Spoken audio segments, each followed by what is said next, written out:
Hi fam and happy Thursday. This is a follow-up following the meeting that happened in Washington last night between our president and Donald Trump. During that meeting, DA has stated that MK and the EFF will be kept away from the union buildings.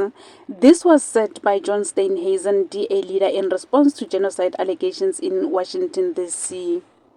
Steenhuisen was part of the delegation that traveled to the US to meet Donald Trump regarding allegations of white genocide in SA.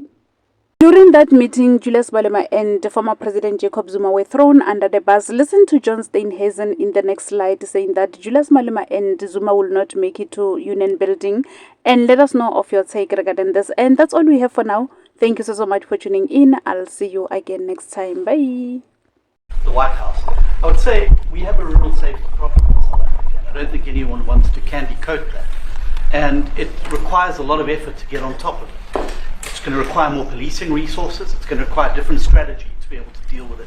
But certainly the majority of South Africa's commercial and smallholder farmers really do want to stay in South Africa and make it work. And I've just come from the largest agricultural show in the Southern Hemisphere with organized agriculture and farmers, and the majority of them want to stay.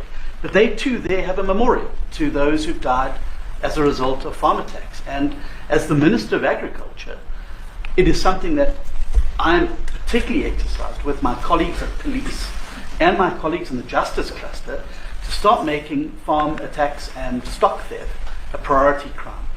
And it affects all farmers in South Africa, particularly stock theft. It has a disproportionate effect on smallholder black farmers.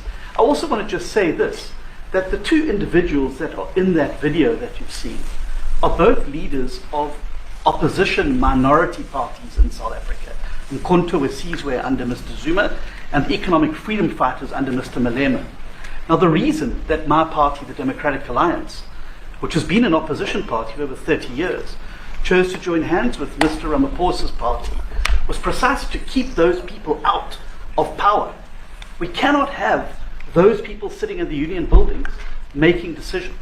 And that is why after 30 years of us exchanging barbs across the floor in Parliament and trying to get one over on each other, we've decided to join hands precisely to keep that lot out of government. Because the day they get in to the doors of the union buildings in South Africa or control of our Parliament, that's what you're going to see.